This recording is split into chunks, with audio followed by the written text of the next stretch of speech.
7:14 en el territorio continental ecuatoriano, buscando la verdad y abogando por la unidad nacional en pro de la paz y la seguridad en el Ecuador. La revista de Opinión y Democracia recibe al señor ministro del Trabajo, Harold Burbano. Lo invitamos para hablar algunos temas de interés vinculado con el sector laboral ecuatoriano. Partiendo de un hecho de coyuntura, fue destacado el acuerdo al que llegaron tanto empleadores cuanto trabajadores y finalmente el gobierno dentro de esta acción tripartita para el incremento del salario básico unificado. Esa es la norma. Cada año hay que reunirse en el Consejo de Salarios y Trabajo.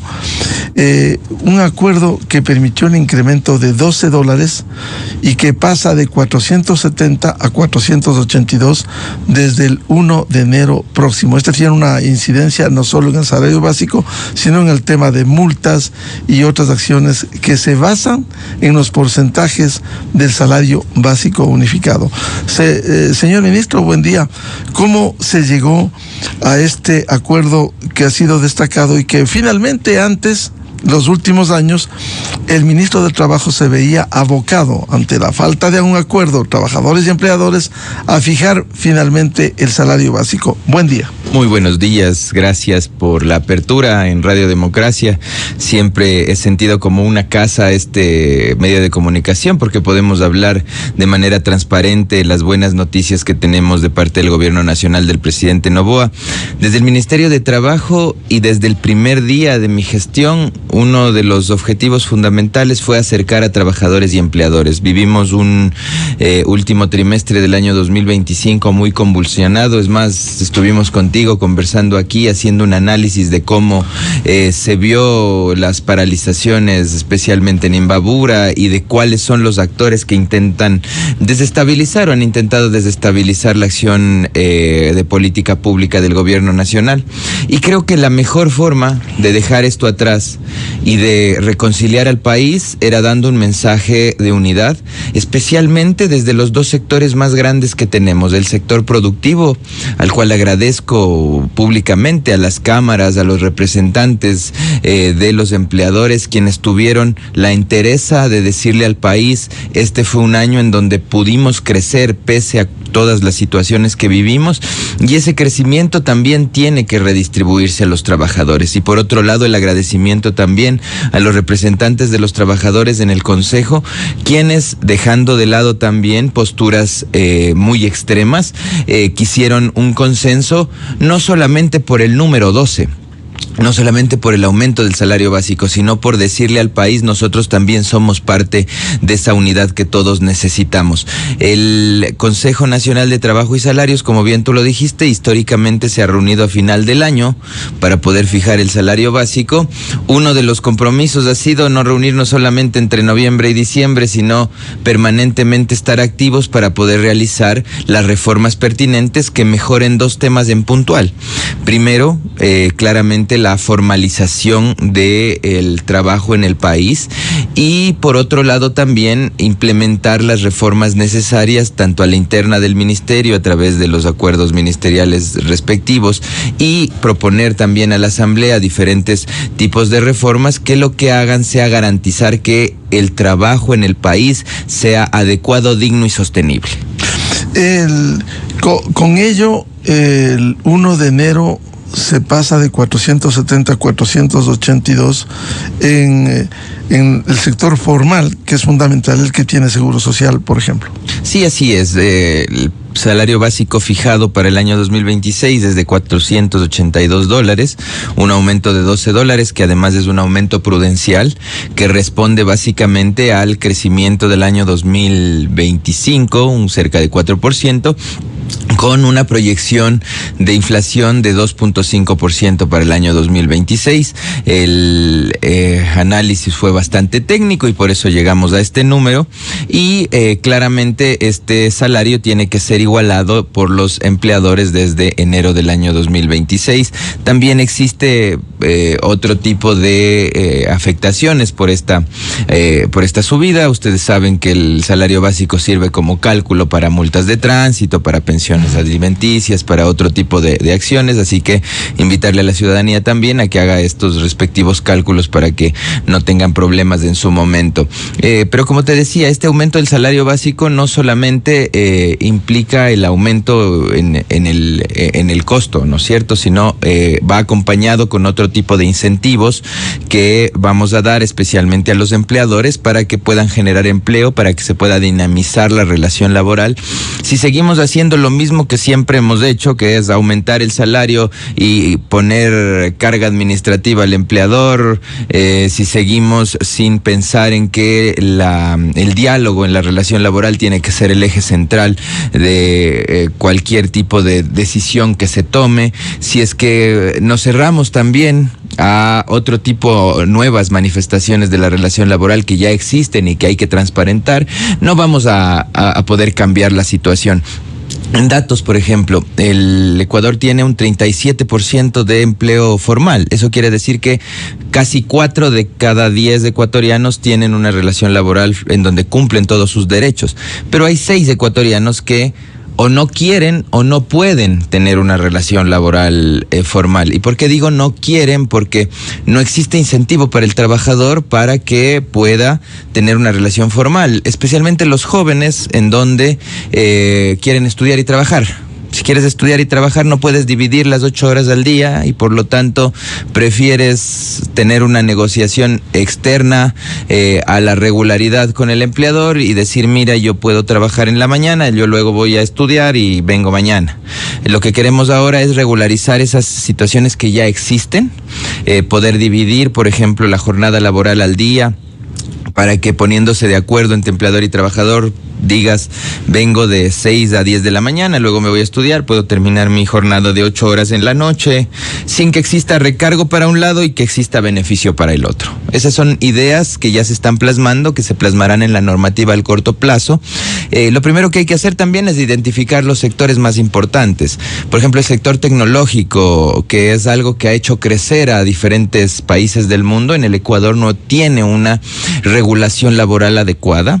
Creo que es el sector que poco se ha mirado desde el sector del trabajo y en donde mayor capacidad de inserción tienen los jóvenes. Asimismo, el tema de la comunicación, el marketing, el tema del marketing digital actualmente, el uso de las redes sociales, todas estas realidades que existen, que son nuevas ya no tan nuevas para el país, pero que son nuevas para la región, necesitan una regulación específica que permite el dinamismo de la relación laboral. Ahora, hay este momento facilidades para hacer, para diversificar las contrataciones, como bien decía el señor ministro Harold Burbano. Hay sectores como quien cursa la universidad pudiera trabajar determinadas horas. ¿Hay facilidad para implementar eso? O el caso de sectores como turístico o los restaurantes trabajan de martes a domingo o de lunes a sábado. ¿Cómo se puede lograr acuerdos que permitan facilitar la contratación? Esta discusión no es una discusión nueva, no es que nos estamos, como dicen comúnmente, inventando el agua tibia. Esto ya se discutió a nivel regional, hay muchos países que se lo están implementando. El mismo Ecuador ya lo discutió desde el año 2018, varias de estas propuestas. Se llegó a algo que se llama la jornada parcial permanente, que actualmente, revisando el 100% de los contratos registrados en el ministerio, solamente el 6 utilizan esta herramienta, y es porque, al parecer, a mi forma de ver, además, no está regulada de manera adecuada. Hay un límite. El límite es la decisión popular, claramente. Ya nos dijeron los ecuatorianos que no al trabajo por horas. No vamos a insistir en el trabajo por horas, claramente, porque se necesita una reforma constitucional. Pero sí existen otras formas de dinamizar la relación laboral. Existen otras formas de poner en el centro de esta relación el diálogo entre trabajadores y empleadores. Y toda reforma que vayamos a emprender va a ser una reforma que esté consensuada en el Consejo Nacional de Trabajo y Salarios. Le vamos a dar vida a este espacio. Las competencias de este consejo no solamente son fijar el salario básico, sino básicamente ser ese espacio tripartito de decisión. Este es un gobierno que respeta claramente el espíritu democrático que tenemos, y el espíritu democrático de la relación laboral se representa en el Consejo Nacional de Trabajo y Salarios. Ahí vamos a poner sobre la mesa técnicamente cuáles son las necesidades que que tiene el país, pero sin duda alguna tenemos una necesidad de dinamizar la relación laboral. Todos lo sabemos, los empresarios lo saben, los trabajadores lo saben, y hay algo importante: en este consejo no están representados los que no tienen trabajo formal, los informales, entre comillas. ¿Qué es la mayoría? Necesitamos representación de ellos, necesitamos invitarles. ¿Para qué? Para que ellos puedan decir, miren, yo prefiero tener una relación laboral dinámica con el empleador a esta rigidez que existe actualmente, en donde a mí no me permite cumplir, por ejemplo, con actividades educativas, y no solo educativas, actividades de cuidado. Hay personas que tienen hijos, mujeres, hombres que ejercen el rol de cuidado. Hay personas que tienen adultas mayores dentro de su hogar y que necesitan tener una forma de trabajo que sea diferente a la que actualmente estamos manejando. Por otro lado, también el tema del trabajo híbrido, el trabajo entre virtual y presencial, todo esto hay que regularlo. El Código de Trabajo es un código que viene de 1938, que si bien se ha regulado hacia abajo, ha intentado actualizarse, no ha podido dinamizarse de la forma adecuada, y eso es porque existen también voces que el momento en el que uno dice lo que pudo haber dicho durante toda esta entrevista, ya lo tergiversan y empiezan a decir, van a violar derechos de los trabajadores, se les va a quitar el décimo, se les va a quitar los fondos de reserva. No es así. Como gobierno nacional, y aprovecho tu espacio, que es un espacio que lo escucha la gran mayoría de los ecuatorianos, decirles que la posición del gobierno nacional desde el punto de vista laboral es mantener y garantizar los derechos de los trabajadores, pero para eso necesitamos conocer quién es trabajador en el país. Actualmente tenemos registrado únicamente al 37% de las personas que reciben un salario. ¿Dónde queda el otro 73%? Y por eso tenemos que transparentar la situación, y para transparentarla tenemos que atraer a toda esa relación laboral a la regularidad. Ahora, en ese sentido, ¿cómo lograr acuerdos que permita esta inclusión de sectores que no son visibilizados y que es la mayoría, como usted señalaba, los informales? Sí, sin duda alguna hay espacios de la vida cotidiana que tienen que identificarse.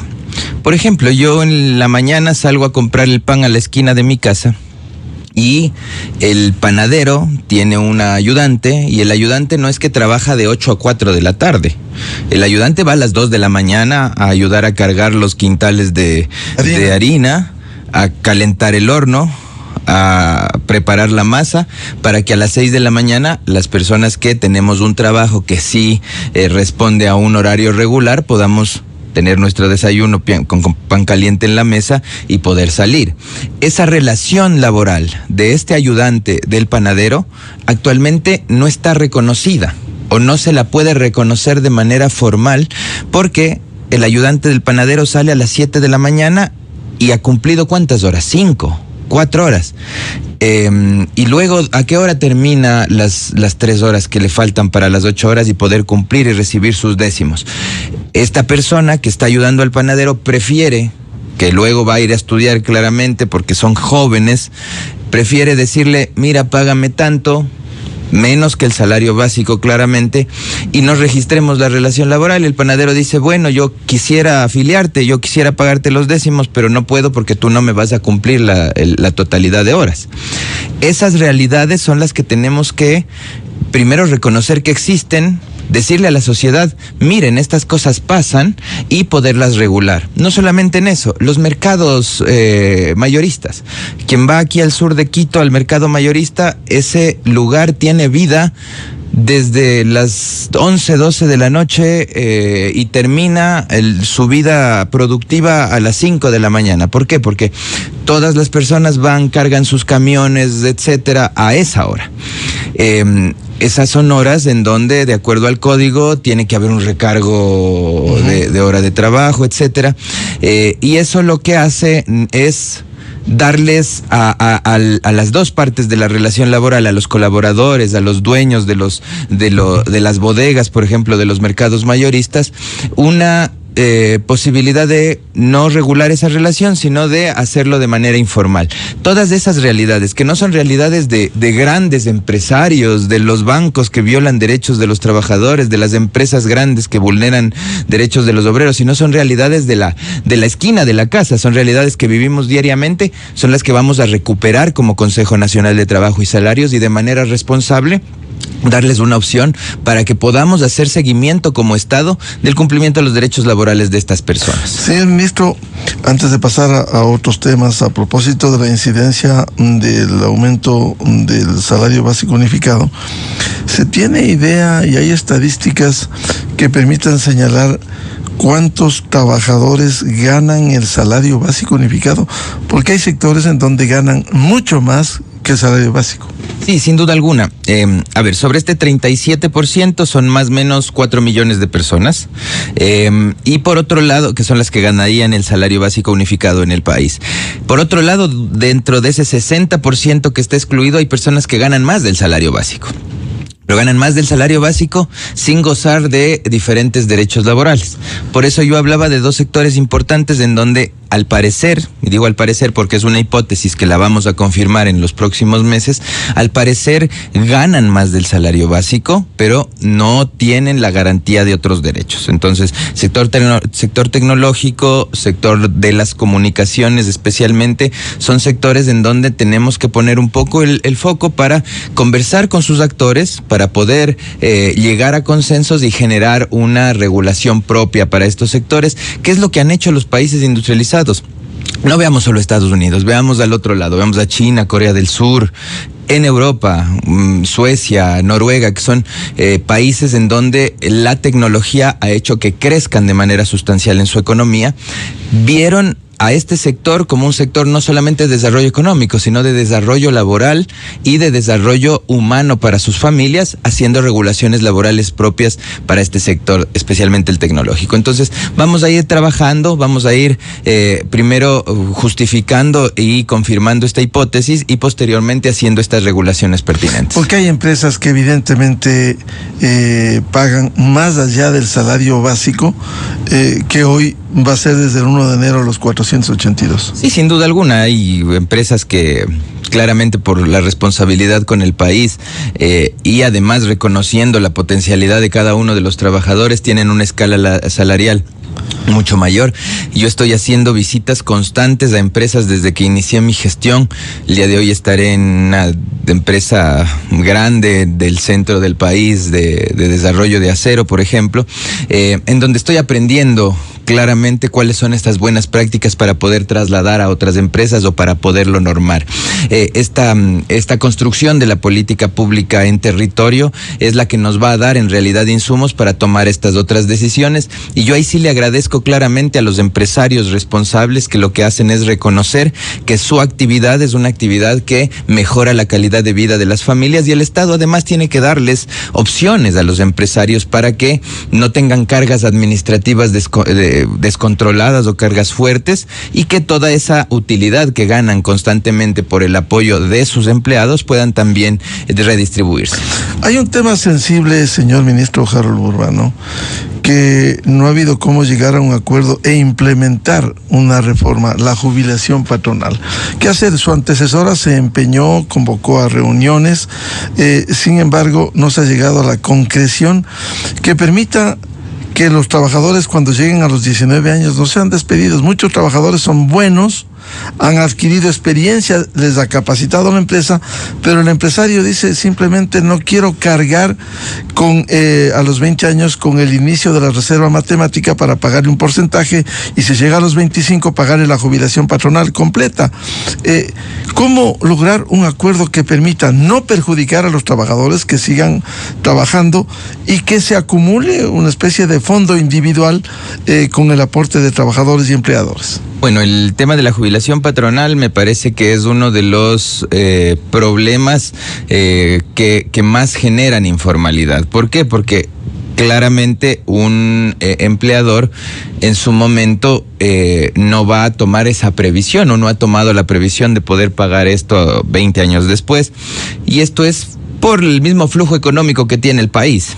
Recordemos que la jubilación patronal fue una figura jurídica que se estableció en la ley como un régimen de transición entre el sistema previsional público y lo que se establecía en la Constitución en su momento de la garantía de la terminación de la vida, es decir, de una vejez digna a través de una pensión jubilar adecuada. Entonces, este régimen de transición se convirtió en la regla general, es decir, nunca los gobiernos pudieron realizar la reforma adecuada para eliminar este régimen de transición y que se sostenga exclusivamente el régimen previsional a través del Instituto Ecuatoriano de Seguridad Social. Con esa realidad, en la actualidad lo que creo que hay es un consenso general, y en eso mi antecesora y el presidente Daniel Noboa fueron bastante firmes, de que las partes ya están de acuerdo con que hay que realizar una reforma, porque afecta tanto a trabajadores como a empleadores. Existen algunas ideas que se han planteado. Hay una mesa que se construyó para poder trabajar reformas de la jubilación patronal, entre ellas, por ejemplo, que existe un fondo, un fideicomiso que se esté gestando de manera continua en donde aporten trabajadores y empleadores. Eso todavía está en verde. Lo que sí he hecho es la semana anterior reunirme con la Organización Internacional del Trabajo. Ustedes saben que es el órgano internacional especializado en materia laboral. Ya se había hecho un acercamiento previamente para que ellos nos puedan dar una asistencia técnica a través de una misión de acompañamiento, con el objetivo de que pueda no solamente tomarse una decisión en este órgano tripartito, es decir, Estado, trabajadores y empleadores, sino tengamos también este insumo internacional para ver cómo en otros países se maneja el sistema previsional privado, que es básicamente la jubilación patronal. Hay opciones a nivel mundial que se han tomado en cuenta, como por ejemplo el hecho de que se decida entre las partes aportar a un fondo o a diferentes fondos, que se dé la libertad de que existan fondos previsionales en el país. Son opciones, no estoy diciendo que las vamos a implementar, sino que vamos a tomar en cuenta todas estas opciones para hacer esta reforma. Lo que sí es importante hablar de eso, dejar el tabú a un lado y decir, no, vamos a topar la jubilación patronal. Es necesario topar la jubilación patronal, pero siempre en conjunto. El problema instalado allí y no se soluciona. Así es. Como te digo, este problema ya lo han tenido otros países. Esta discusión ya se ha dado en otros países. Es una discusión que tenemos que pero lo superaron aquí en otros países. Claro, en otros países se ha superado. ¿Y cómo se supera esto?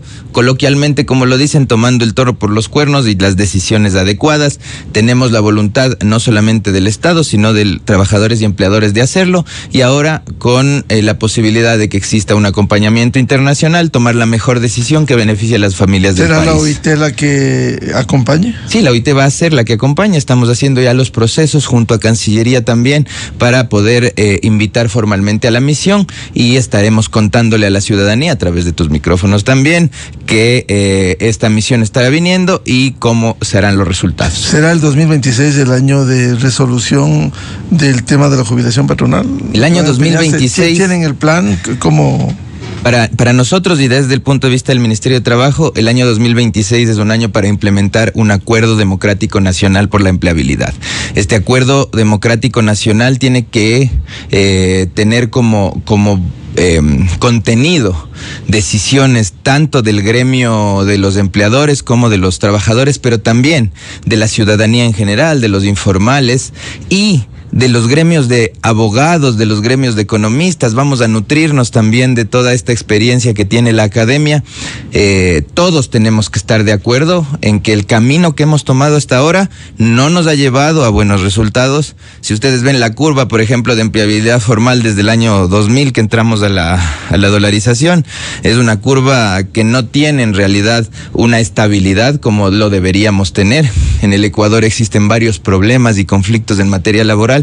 Pero ¿por qué los conflictos laborales existen? Porque el Estado no ha tenido la capacidad, y eso es lo que queremos instalar ahora, de generar consensos. Esta nueva administración del Ministerio de Trabajo, por disposición del presidente Daniel Noboa, tiene como eje central generar consensos y tener el diálogo como un puntal fundamental, no solamente para la toma de decisiones, sino especialmente para que las relaciones laborales que se generen puedan tener beneficio tanto para el trabajador como para el empleador. Ministro, este acuerdo democrático por la empleabilidad pasará por reformas laborales puntuales, nuevo código del trabajo.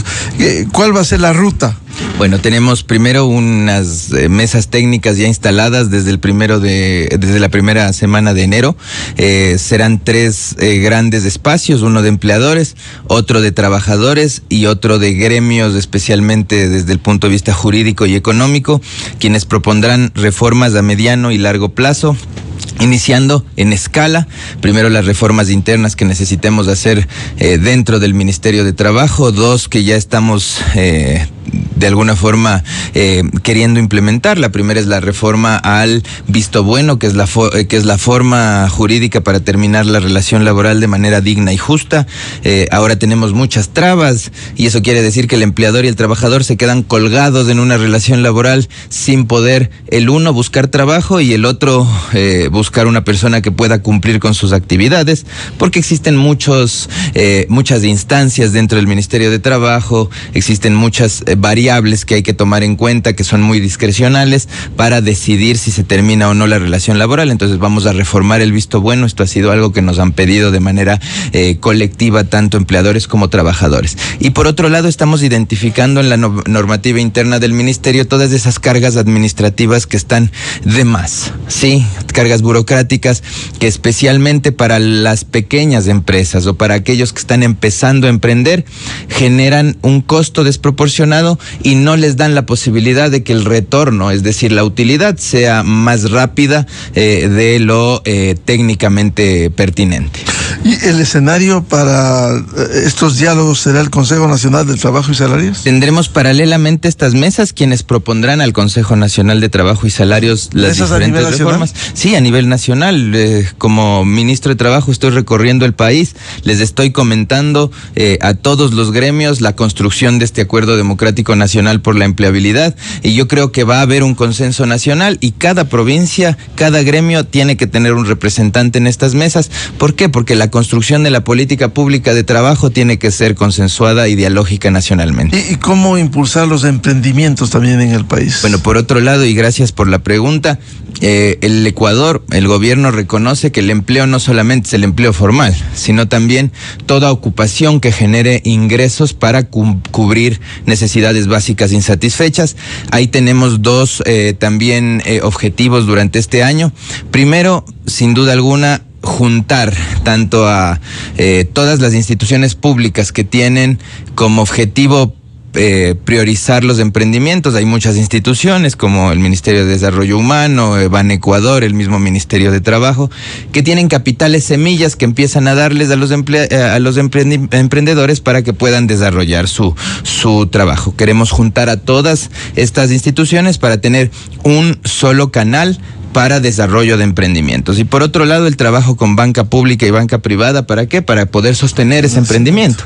Sin duda alguna es necesario que exista inversión, pero tenemos que generar un ambiente adecuado para que la inversión a través de la banca pública y la banca privada pueda ser una inversión garantizada. Es decir, que no lancemos los recursos porque sí, sino que exista un ciclo económico, un dinamismo económico adecuado en donde el retorno para la banca sea también priorizado. Esto pasa también, señor ministro, por la interacción con la academia, con las universidades y el sector productivo, porque la Universidad Ecuatoriana sigue arrojando profesionales que seguramente van a la desocupación y no van al emprendimiento. Se forma para ir a un trabajo formal. ¿Por qué no emprender desde la demanda del sector productivo a sectores que necesitan mayormente fuente de empleo? Has topado algo importante. No solamente la universidad, sino especialmente aquellos puestos de trabajo que no necesitan que la persona tenga una capacidad profesional, sino especialmente una capacidad laboral garantizada, justificada y certificada. Hemos conversado con diferentes sectores, sector camaronero, sector agrícola, especialmente sector bananero, el sector cacautero, que tienen plazas de trabajo, que tienen necesidad de gente que se vincule, pero con competencias específicas. Ejemplo, las personas que manejan los montacargas. Las personas que manejan el montacargas no necesitan tener un título de tercer nivel, necesitan tener una competencia laboral certificada por el Estado, que puede ser bastante rápida, pero que les permita realizar ese ejercicio, esa actividad. Para eso estamos justamente planificando hacer lo que tú dijiste, hacer un catálogo de competencias laborales que necesiten certificarse, y para eso también el fortalecimiento del SECAP. El SECAP es la institución, o era la institución pública que tiene todavía, pero tenía previamente la obligación de certificar estas competencias laborales de manera gratuita y de manera rápida. En su momento el SECAP tuvo un declive porque se quitó un presupuesto ahí que por ley le correspondía. Hemos presentado una propuesta de ley junto a la bancada de Acción Democrática Nacional para que pueda regresar ese 0.5% de la aportación al IES al SECAP, a este servicio de capacitación. ¿Y ese privado aporta ese 0.5%? Claro, el 0.5% sigue siendo aportado, o sea, no habrá un aumento de nada, sino lo único que hay que hacer es redistribuir el recurso. Y por otro lado, también el SECAP tiene que ser un ente que, sin competir con las instituciones privadas, claramente pueda ofrecer cursos de certificación de competencias laborales, cursos rápidos para las personas que quieran de manera urgente tener un trabajo. Carreras técnicas sin recurrir a la universidad, recordamos hace 50 años, claro. Sí, o sea, ni siquiera albañilería, un formado en electricidad, formación mecánica, constante, formación rápida, certificación, que genere además tranquilidad para el empleador de que esa persona tiene la capacidad de cumplir con determinado trabajo. En definitiva, el 2026 va a ser el año del acuerdo democrático por la empleabilidad, como señalaba, señor ministro. ¿Cuándo empiezan las reuniones? Las reuniones empiezan la primera semana de enero. Ya nos hemos puesto de acuerdo con el Consejo Nacional de Empleo y Salarios. Cada uno está también decidiendo cuál va a ser su representante, mesa técnica jurídica, mesa de empleadores, mesa de trabajadores, para construir las propuestas que posteriormente vayan al Consejo y se definan en articulación entre los sectores y proponerle al país un cambio. Como te he dicho, no es que estamos emprendiendo una reforma laboral estructural, lo que necesitamos es ir cambiando de a poco prácticas, realidades y también conciencias. En el Ecuador necesitamos cambiar la conciencia, especialmente de una zona o de un sector del país que piensa que cuando topamos una norma laboral le vamos a quitar los derechos a los trabajadores. Eso no es así. Cuidado con los derechos adquiridos, suelen decir. Y eso está intocado. Sí, y para eso también los diálogos con los sectores que no han querido hablar históricamente con el gobierno. Yo me he reunido con el FUD. La mano? Yo me he reunido con el FUD, me he reunido con SEOL, tengo yo un diálogo bastante cordial con todas las asociaciones gremiales. ¿Están dispuestos ellos a...?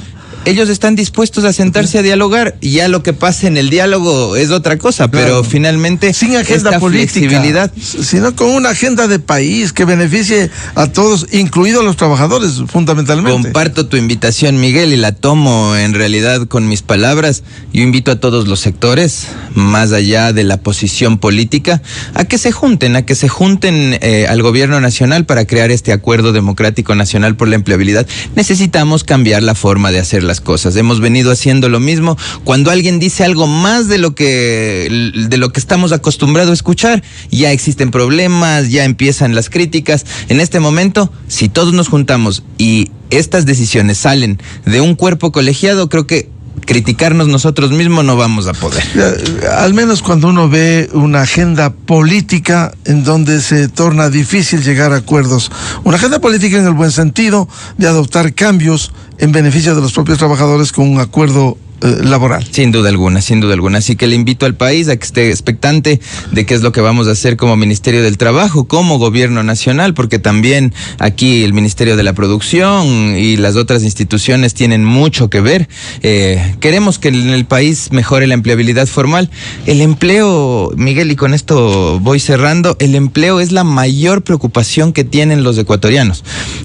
Hace un par de años la preocupación claramente es la seguridad, que sigue siendo también prioridad, pero sin duda alguna tener un plato sobre la mesa es algo que nos preocupa de sobremanera a todos. Y tener para afiliación al IES y estar formalmente vinculado. Sí, también, pero lo que claramente la gente nos dice cuando caminamos por los barrios, cuando caminamos por las comunidades es: necesito mi trabajito, necesito una fuente de ingreso para poder poner un plato sobre la mesa para que mis hijos puedan desarrollarse con dignidad. Y para eso estamos trabajando como Gobierno Nacional. Bien, al señor ministro del Trabajo, Harold Burbano, gracias por atender esta invitación a la revista de Opinión Democracia, y quedamos pendientes el próximo año para ver cómo se desarrollan estos diálogos para llegar a un acuerdo democrático por la empleabilidad. Muchísimas gracias, Miguel. Un saludo a todos los que nos escuchan en Radio Democracia. Muchas gracias, muy amable. 7:49 en el territorio continental ecuatoriano. Vamos a una pausa y ya volvemos. Diálogo previsto con el exministro de Economía, economista Mauricio Pozo. Temas de interés en la economía ecuatoriana, precios del crudo y perspectivas en las relaciones internacionales. Desde 1984 con Gonzalo Rosero. La revista de Opinión Democracia. Siempre líderes, siempre confiables.